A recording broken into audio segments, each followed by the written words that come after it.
wanted to talk about the new parental leave policy. Now, up till now, if a baby is born to a couple, the mom gets maternity leave and the father gets family responsibility leave. Correct. In the rest of the world, there are different policies around paternity leave, where people are allowed up to a year. Particularly the Scandinavian countries have very, very generous paternity leave. Here in South Africa, we've never had this, and now we have a new policy.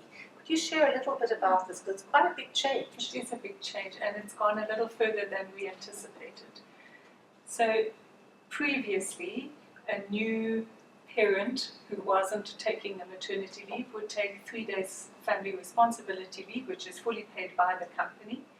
And that has now, as part of the change bringing in parental leave, the family responsibility leave has been changed to exclude the birth of a child. And that is a very big change. Yes.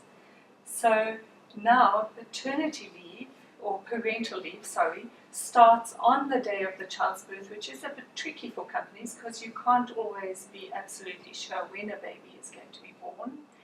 And in terms of payment, it works quite like maternity leave. In other words, there's a percentage of your salary which is going to be paid by the unemployment insurance fund, and then you are going to have to go through a claims process to get that. At this point, it's unclear as to how that claims process is going to work. So, from what I'm understanding, in fact, that your claim is going to be aligned with the birth registration.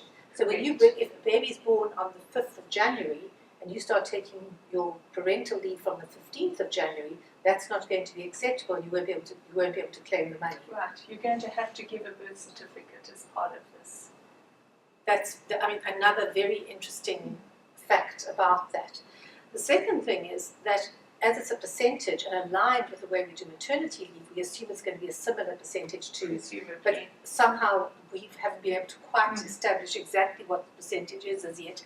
However, that does mean that as a new dad, you are going to have to wait for that money, because as we know, it does take, in some cases, we've had people coming back to work after 4 months who get their claim back once they arrive back at work. Unfortunately, yes. So, will the parents have a choice, or the fathers, that they can say, I don't want to take that, I'd rather take the 3 days?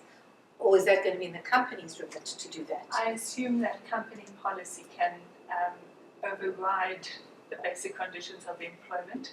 If it's a better deal. Assuming that it's giving a better deal. Yes. But they shouldn't be able to give birth, is really what we're talking about Yes. here.